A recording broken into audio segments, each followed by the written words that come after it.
Hello, I am Prime135 and welcome to my first video review. For this review, I decided that I would take a look at something I got about 2 months ago, so I'm pretty late. But here is the box for the Transformers Age of Extinction High Octane Bumblebee. This is the box they're going with for this movie. It's kind of a lot smaller than every other Transformer box to this point, except for some of the Generation 1s. I love the big, bold Transformers logo they went with this time around. Stands out a lot more. Yeah. Here is a little bit of a read-up on Bumblebee. Sorry for the shaky camera work, but I don't have a tripod, so if you want to read that, do it right now. Yeah. So, there's the box. Here's some other stuff that was available in Wave 1 back in April, I believe. So, some of it's still out now. Yeah. Okay, on to the figure. So, Bumblebee's vehicle mode, at least at the beginning of the Age of Extinction film, is a 1967 Camaro. It actually belongs to Michael Bay, and instead of the classic movie Bumblebee paint job of yellow with some form of black, this reverses that and goes with black with nice yellow stripe on the front and a yellow spoiler. I will say I would like it if the stripe, I don't know how it, well, you can see it, not very well apparently, but the stripe on this one is divided into 3. In the movie it is divided into 3, but the other two, the two on the outside, are a lot smaller. So, I mean, it's harder to tell. But yeah, pretty much most of the vehicle mode is covered in paint because of all the clear windows. So, that's where a lot of the paint budget on this toy went, leaving the robot mode kind of bland and yellowish, but we'll get to that in a second.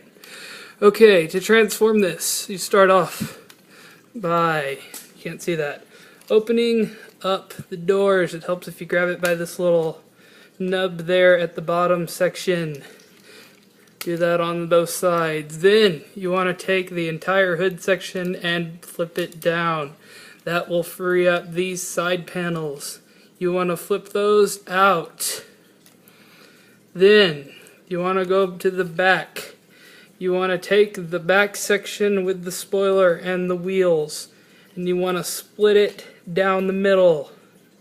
Then you'll bring these down. These will be the legs.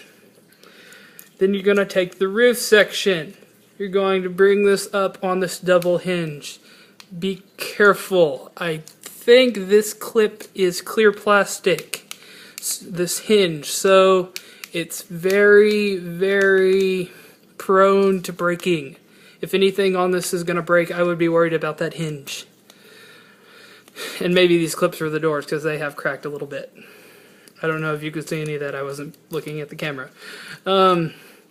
So now you want to take the feet, and this is kind of a pain unlike other ones. There's a nice little clip in there. You want to fold those down like so. Once again, wasn't looking at the camera, sorry. Alright, do that on both sides, both legs. Then, let's see, you want to come up here to the top and flip up these 2 panels, like so. Then you want to come back down and bring out the arms. They clip together rather securely with this gun that is permanently affixed to his right arm, unfortunately. So, you want to bring those out. They're on a ratchet joint, pretty stiff, so make sure you get them all the way out. Well, no, that's not a ratchet joint. The arm's on a ratchet joint, but we'll get to that. So, as long as these panels are flipped out, you want to flip them back out if they go back in. You want to come back up here, unclip that. There's 2 little clear pegs that'll go into slots here and here. Then you want to fold the chest section down. As you do that, you would want to split the front of the car apart, which will in turn peg into this giant square hole. Make sure that's in there, and that goes in with a nice click. You want to make sure these sections are bent as down as they can, as far down as they can be, because if you don't, these panels are going to stick up like that and block his head. So make sure you got those all folded down. Then you want to straighten out the arms. You want to come around to the back. Take this whole backpack section and fold it up as much as it'll go. I like to rest this section down along his butt area. Then you want to fold the legs down like so. Oh, and one more step. Fold these pads up. Yes, it gives the legs more of a streamlined look, but when they're folded down, but if you don't fold them up, then you lose this inside leg detail. So, just want to straighten everything out like so. And there's the robot mode for the Transformers Age of Extinction High Octane Bumblebee. Okay, robot mode looks pretty good. I actually really like this, but it does not have much paint anywhere. Most of the paint went to this clear plastic back here to make it look like the black plastic on the rest of the figure. So, this is left really barren and yellow. He is not barren and yellow in the movie. Takar's is a little bit better. They added some black paint detail, but there's still a lot of yellow. I don't know why that is. They probably could have molded it in this gunmetal color and it would have looked fine. But, I don't know. I don't know why those decisions were made. I'm not a designer at Hasbro, so yeah. But other than that, the robot mode actually looks really good. It's one of my favorite classic door wing style Bumblebee designs from the movies. For articulation, he's got some ratchet joints up here at the shoulder that are really stiff. You want to be careful because you'll move that transformation joint instead of moving the ratchet. You got to grab it right here at the shoulder and move it. The elbow joints, also on ratchets, equally stiff. These are a little bit farther apart, so it makes for good posing in the arms. Head is on a ball joint, no waist articulation. The thighs are on a universal pennant socket joint, so kind of mimicking a ball joint, but not really. Knees can bend. Knees are kind of high up on his legs, but that doesn't really bother me because I kind of have him standing there stoically on my shelf. Feet have a little bit of pivot. They don't go any farther forward than that. But yeah, that's mostly for transformation.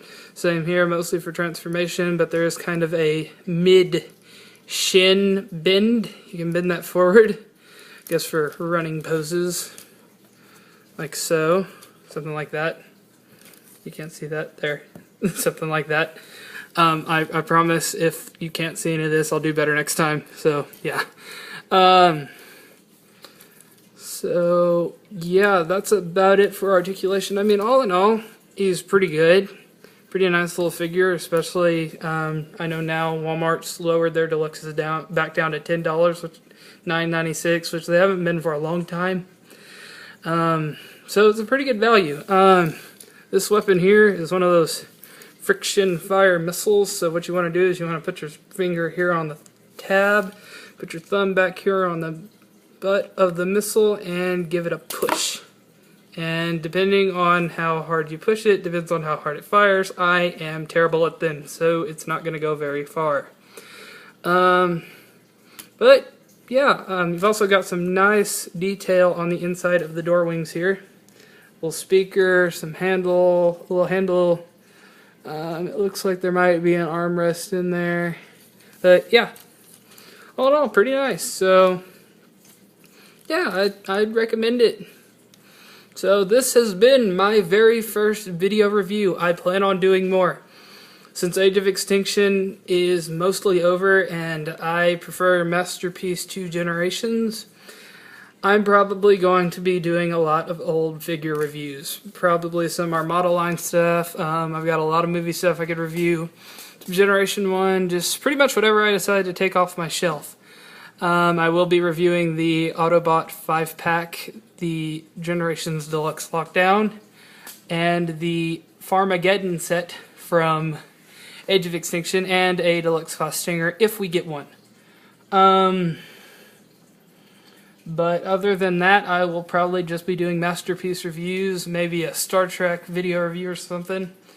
But so yeah, check out my sales and wants threads on TFW 2005. I'll put the links down in the description, and yeah, bye.